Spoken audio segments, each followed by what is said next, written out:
கிறிஸ்து இயேசுவில் அன்புக்குரிய நண்பர்களே, கடந்த ஆண்டிலிருந்து இன்று வரையிலும் நாம் ஒவ்வொருவரையும் கண்ணின் மணி போல பாதுகாத்து வந்த கடவுளுக்கும் அவருடைய தாய் மரியாளுக்கும் நன்றி செலுத்தக்கூடியிருக்கின்றோம். இந்த நாளிலே நாம் சிந்திக்க கொடுத்திருக்க தலைப்பானதை அன்னை மரியாள் ஒரு நல்ல பரிந்துரை செய்கிறவள். விவிலியத்திலே பார்க்கும்பொழுது விவிலியத்திலே நிறைய மக்களை சந்திக்கின்றோம். அவர்கள் அனைவருமே பிறருக்காக பரிந்து பேசுவர்களை பார்க்கின்றோம். குறிப்பாக ஆபிரகாமை பார்க்கின்றோம். ஆபிரகாம் தனது மக்களுக்காக அல்ல, மாறாக தன்னை சுற்றி வாழ்ந்த சோதோம் குமார நகர மக்களுக்காக பரிந்து பேசி அவளை காப்பாற்ற துடிக்கின்றதை பார்க்கின்றோம். அதன் பிறகு மோயிசனை பார்க்கின்றோம். மோயிசன் தனக்காக அல்ல, தன்னிடம் ஒப்படைக்கப்பட்ட அந்த யூத மக்களை காப்பாற்றுவதற்காக அவர் பல முறை ஆண்டிடத்திலே பரிந்து பேசி அந்த மக்களை காப்பாற்றியதை பார்க்கின்றோம். ஏன் இயேசும் கூட தன் வாழ்க்கையிலே யோவான் 17 வாசிக்கின்றோம், தன்னுடைய நண்பர்களுக்காக ஆண்டிடத்திலே பரிந்து பேசுவதை பார்க்கின்றோம். இன்று நாம் சிந்திப்பது எவ்வாறு அன்னை மரியாள் நமக்காக பரிந்து பேச காத்திருக்கின்றார்கள் என்று பார்க்க இருக்கின்றோம். 3ஆம் நாள் கலிலேயில் உள்ள கானாவில். 3ஆம் நாள். அன்பு நண்பர்களே, ஒவ்வொரு ஊருக்கும் ஒரு நாட்கள் உண்டு, வித்தியாசமான நாட்கள் உண்டு. பொதுவாக நமது கிராமங்களிலே திங்கட்கிழமை, வியாழன், வெள்ளிகளிலே திருமணம் நடைபெறுவது உண்டு. யூத மக்கள் தங்கள் வாழ்நாளிலே அவர்கள் 3ஆம் நாளில்தான் முக்கியமான காரியங்கள் நடத்துவார்கள். திருமணம் சொல்லப்பட்டு இருக்கிறது. 3ஆம் நாள் கலிலேயாவில் உள்ள கானாவில் திருமணம் ஒன்று நடைபெற்றது. முக்கியமான வார்த்தைகள், 3ஆம் நாள் கலிலேயாவிலே திருமணம் நடைபெற்றது. ஏன் அவர்கள் 3ஆம் நாளை தேர்ந்தெடுத்தார்கள்? 3ஆம் நாள் என்று சொல்லும்பொழுது செவ்வாய்க்கிழமை, நமக்கு அவர்களுக்கும் செவ்வாய்க்கிழமை தான். ஏன் அவர்கள் மற்ற 6 நாட்களை விட்டுவிட்டு அந்த செவ்வாய்க்கிழமை தேர்ந்தெடுத்திருக்க வேண்டும் என்று பார்க்கும்பொழுது அவர்கள் பழைய ஏற்பாட்டை நன்றாக தெரிந்தவர்கள். பழைய ஏற்பாட்டிலே அதிகாரம் 1 தொடக்கநிலை வாசிக்கும்பொழுது 3ஆம் நாளில் கடவுள் பல காரியங்களை படைத்த பிறகு அங்கே அவர் நல்லதென கண்டார் என்று 2 முறை சொல்லப்பட்டிருக்கிறது. மற்ற நாட்களிலே ஒரு முறை மட்டும்தான் நல்லது என சொல்லப்பட்டிருக்கிறது. மாறாக அந்த 3ஆம் நாள் செவ்வாய்க்கிழமை அன்று இறைவன் 2 முறை நல்லது நல்லது என்று சொல்லுகின்றார். ஆகவே அதை மையப்படுத்தி யூத மக்கள் தங்கள் வாழ்க்கையிலே எப்பொழுதெல்லாம் நல்ல காரியங்கள் நடைபெற வேண்டும் என்று விரும்புகிறார்களோ அதை அந்த 3ஆம் நாளாகிய செவ்வாய்க்கிழமை செய்வது வழக்கம். ஆகவே அவர்கள் அந்த செவ்வாய்க்கிழமை அதை செய்து இறைவனுடைய ஆசீர் நிறைவாக பெற்றதாக நாம் காண்கின்றோம். அந்த திருமணத்திற்கு மரியாளும் இயேசு அழைக்கப்பட்டிருக்கின்றார்கள். யூத மக்கள் மத்தியிலே திருமணம் என்பது ஒரு வாரம் நடைபெறுகிற நிகழ்வு. இந்த நிகழ்வானது அந்த திருமணத்தினுடைய கடைசி பகுதியில் நடைபெறுகிறது. கடைசி கட்டத்தில் நடைபெற்று கொண்டிருக்கிற ஒரு நிகழ்வு. அது திருமணத்திற்கு வந்தபோது இயேசுவோடு நிறைய நண்பர்கள் வருகின்றார்கள். ஆகவே எதிர்பாராத விதமாக இருந்த திராட்சை ரசமானது தீர்ந்து போகிறது. அப்பொழுது மரியாள் வந்து சொல்லுகிறார்கள், ஏற்கனவே சொல்லியிருக்கிறேன், ஒரு வருடத்துக்கு முன்பு சொல்லியிருக்கின்றேன், மரியாள் தன் வாழ்க்கையிலே பேசியதாக 7 இடத்தில் தான் சொல்லப்பட்டிருக்கிறது. விவிலியத்திலே மரியாள் பேசியதாக 7 இடத்தில் சொல்லப்பட்டிருக்கிறது. 2 இடத்திலே இந்த நிகழ்ச்சி சொல்லப்பட்டிருக்கிறது. ஒன்று இயேசுடன் பேசுகின்றார், மற்றொன்று அந்த வேலையாளரும் பேசுகின்றார். ஆகவே மரியாள் பேசுவதை பாருங்கள். சொல்லுகிறார், அவர்களுக்கு ரசம் போதவில்லை. அவர்கள் யாருக்காக அவர் பரிந்துரைக்கின்றாள் என்று பார்க்கும்பொழுது அந்த கிராமத்தில் இருந்த ஏழை எளிய பாமர மக்களுக்காக பரிந்து பேசுகின்றார். பொதுவாக நமது ஊரிலும் என்ன செய்வோம், ஒரு கல்யாண சாப்பாடு என்ன செய்வோம், எல்லாம் வந்தவங்களாம் சாப்பிட்டு விற்பட்டு கடைசியில் தான் யார் கொடுப்போம், வெளியிலேருந்து வரவங்களுக்கு, வேலை செய்கிறவங்களுக்கு, ஒதுக்கப்பட்டவர்கள் என்று சொல்லுவோம். அதே போன்று அந்த நாட்களிலும் அந்த ஊர்களிலுமே கடைசி உணவானது அந்த ஏழை எளிய மக்களுக்கு, அனாதைகளுக்கு, தாழ்த்தப்பட்டவர்களுக்காக கொடுக்கப்பட்ட உணவு. அந்த மக்கள் வருகின்றார்கள். ஒருவேளை நல்ல உணவு கிடைக்கும் என்று எதிர்பார்த்து வருகிறார்கள். ஒரு நல்ல அருமையான சுவையான திராட்சை ரசம் கிடைக்கும் என்கிற ஆதங்கத்தோடு காத்து கொண்டிருக்கின்றார்கள்.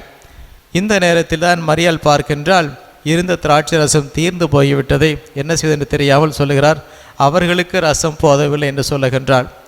அவர்களுக்கு ரசம் போதவில்லை என்று சொல்லி அந்த இடத்தில் இயேசுவிடம் பரிந்து பேசுவதை பார்க்கின்றோம். யாருக்காக? அந்த ஏழை எளிய அனாதை ஒடுக்கப்பட்ட மக்களுக்காக மரியாள் பரிந்து பேசுவதை பார்க்கின்றோம். எப்பொழுதெல்லாம் மரியாள் பரிந்து பேசினாலோ அந்த இடத்துல 2 நிகழ்வுகள் நடைபெறுவதை பார்க்கின்றோம். ஒன்று, அவருடைய பரிந்துரையால் அந்த காரியமானது மிகவும் உன்னதமான தூய்மையான மிகவும் பரிசுத்தமான ஒரு நிகழ்வாக பார்க்கின்றோம். உதாரணத்திற்கு அந்த தாயினுடைய பரிந்துரையால் அவர்களுக்கு உயர்ந்த தரமுள்ள திராட்சை ரசம் கொடுக்கப்படுகின்றது. உயர் ரகமான திராட்சை ரசம் அவர்களுக்கு பரிமாறப்படுகிறது. ஏன்? அந்த அன்னையினுடைய பரிந்துரை காரணமாக. இரண்டாவதாக, அந்த அன்னையின் பரிந்துரையின் காரணமாக பார்க்கும்பொழுது அவர்களுக்கு தேவைக்கு அதிகமாக கிடைக்கப்படுகின்றது. தேவைக்கு அதிகமாக கிடைக்கப்படுகின்றது பார்க்கின்றோம். ஆகவே அன்னை மரியாள் எப்பொழுதெல்லாம் பரிந்து பேசுகிறார்களோ நமக்கு கிடைப்பதை நாம் எதிர்பார்க்கிற காரியத்தை விட சிறந்த காரியம் கிடைக்கும். இரண்டாவதாக, நாம் எதிர்பார்த்ததை விட அதிகமாக கிடைக்கும் என்பதை நாம் இதிலிருந்து உணர வேண்டும் அன்புக்குரியவர்களே. ஆகவே எவ்வாறு அன்னை மரியாள் அந்த மக்களுக்காக பரிந்து பேசி அவர்களுக்கு நல்ல உணவை கொடுத்தாலோ அதே அன்னை மரியாள் இன்று நமது பங்கில் வீற்றிருந்து நம் ஒவ்வொரு குடும்பங்களுக்காக ஒவ்வொரு நாளும் நமக்காக பரிந்து பேசி நமக்கு தேவையான எண்ணற்ற கொடைகளை நமக்கு கொடுத்து கொண்டிருக்கின்றார்கள். ஆகவே அன்புக்குரியவர்களே, இந்த நாளில் நாம் சிந்திக்க வேண்டியது, அன்னை நமக்காக பரிந்து பேசுகின்றார்கள். அப்படி இருக்கும்பொழுதே நாம் யாருக்காக பரிந்து பேசுகின்றோம்? நான் ஒருவருக்கு பரிந்து பேச வேண்டும் என்றால் முதலிலே நான் ஒரு நல்ல தூய்மையான ஒரு மனிதனாக இருக்க வேண்டும். அன்னை மரியாள் தூய்மையான மனிதனாக இருந்தால் ஆகவே அவள் கேட்டது கிடைக்க பெற்றதை. அதே போல நான் ஒருவருக்காக பரிந்து பேச வேண்டும் என்றால், நான் ஒருவருக்கு ஜெபிக்க வேண்டும் என்றால் முதலே நான் எப்படி இருக்கிறேன் என்று சிந்திப்பது நல்லது. நிறைய நேரங்களில் நாம் ஜெபிக்கிறோம், நம்முடைய ஜெபங்கள் கேட்கப்படவில்லை என்ற உணர்வு நமக்கு உண்டு. ஏன் கிடைப்பது கிடையாது என்று சொல்லும்பொழுது நாம் புனித யாக்கோபு சொல்லுகிறார், நாம் நல்ல மனநிலையோடு ஜெபிப்பது கிடையாது. அதற்கு மேலாக சொல்ல வேண்டும் என்றால், நாம் ஜெபிக்கும்போது நமது உள்ளமானது நமது வாழ்க்கையானது எந்த அளவிற்கு தூய்மையாக இருக்கிறதோ அதை பொறுத்து தான் நாம் கேட்கின்ற காரியங்கள் நமக்கு கிடைக்கும் என்பதை நாம் மறந்துவிடக்கூடாது. ஆகவே அன்பு நண்பர்களே, இந்த நாளிலே நாம் சிந்திக்க வேண்டிய ஒரே சிந்தனையானது, நான் பிறருக்காக ஜெபிக்கும் போது மட்டுமல்ல, நான் எனக்காக ஜெபிக்கும் போதும் கூட சிந்திக்க வேண்டி என்னுடைய மனநிலையானது எப்பேற்பட்டதாக இருக்க வேண்டும் என்று சிந்திக்க வேண்டும். உதாரணத்திற்கு ஒரு நல்ல உதாரணத்தை கொடுக்கின்றேன். மத்தேயு நற்செய்தி அதிகாரம் 22 பார்க்கின்றோம். அங்கு ஒரு திருமண விருந்து நடைபெற்று கொண்டிருக்கிறது. அந்த திருமண விருந்திற்கு பொதுவாக யூத மக்கள் தங்கள் வாழ்க்கையிலே 2 முறை அழைப்புதழை கொடுப்பார்கள். ஒன்று ஏறக்குறைய ஒரு மாதத்திற்கு முன்பாக முதல் அழைப்புதழானது கொடுக்கப்படும். இரண்டாவது அழைப்புதழானது அந்த திருமணம் நடைபெறுகிற அந்த நாளிலே அனுப்பி வைப்பார்கள். அவ்வாறு அனுப்பி வைக்கும்போது நிறைய மனிதர்கள் திரும்பி வரவில்லை, அதாவது விருந்திற்கு வரவில்லை. வந்து பார்க்கும்பொழுது அரசன் பார்க்கின்றான், அந்த இடமானது காலியாக இருக்கிறது. உடனே சொல்லுகிறார், இப்பொழுது நீங்கள் சென்று உங்கள் கண்களில் யாரெல்லாம் படுகிறார்களோ அவர்களை எல்லாரும் அழைத்து வரர்கள் சொல்லுகின்றார். அவர்கள் செல்லுகிறார்கள், நிறைய பேரை அழைத்து வருகின்றார்கள். அந்த இடமானது நிரம்பியது. கடைசியாக இந்த அரசன் பார்க்கின்றான். அங்கே பார்க்கும்பொழுது அந்த மூலையிலே ஒரே ஒரு மனிதன் தன்னுடைய விருந்துக்கான ஆடை இல்லாமல் இருப்பதை பார்க்கிறோம். அதாவது திருமண ஆடை இல்லாமல் இருப்பதை அவர் பார்க்கின்றார். பார்த்த உடனே அவருக்கு ஒரே கோபம் வருகிறது. என்ன செய்கிறார்? அவனை தூக்கி கொண்டு சிறையிலே போட சொல்லுகின்றார். அந்த மனிதன் அவனாக வந்தானா? வரவில்லை. இவர் அழைத்தார்கள், வந்தான். அழைத்து வந்தாலும் கூட அவன் நல்ல தயாரிப்போடு இல்லை என்பதை காட்டுகிறது. விவிலியத்திலே ஆடை என்பது எதை குறிக்கிறது என்றால், ஒரு மனிதன் செய்கிற நல்ல செயல்கள் என்று திருவெளிப்பாடு 19:8 சொல்லுகிறது. மனிதன் அந்த நீதி செயல்கள் தான் திருமண ஆடைக்கான அடையாளம் என்று சொல்லப்பட்டிருக்கிறது. ஆகவே அந்த மனிதன் அந்த விருந்திற்கு வருகின்றான். ஆனால் அந்த விருந்தை உண்பதற்கு அவன் சரியான முறையிலே தயாரிக்காமல் இருந்திருக்கின்றான், அல்லது அந்த விருந்து உண்பதற்கு முன்பாக அவன் எந்த ஒரு நல்ல காரியத்தையும் செய்யாமல் இருந்த ஒரே காரணத்தினாலே அவனை வெளியே தள்ளுகின்றார்கள்.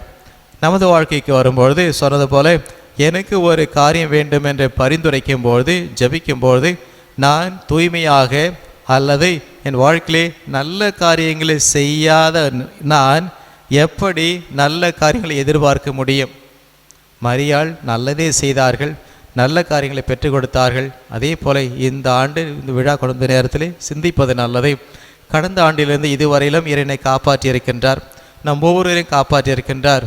தீத்துக்கு எழுதிய நிருபத்தில் 3:5 இப்படி சின்ன அழகாக சொல்லுவார், நாம் இங்கே இருப்பது நம்முடைய நல்ல செயல்களால் அல்ல, மாறாக கடவுளுடைய இரக்கத்தினால் நாம் இங்கே இருக்கின்றோம். ஆகவே இந்த ஆண்டு முழுவதும் நாம் இருந்தது நீங்களும் நானும் செய்த நல்ல காரியங்களால் அல்ல, மாறாக இறைவனுடைய இரக்கத்தின் பொருட்டு நாம் இங்கே இருக்கின்றோம் என்று உணர்வோம் அன்புக்குரியவர்களே.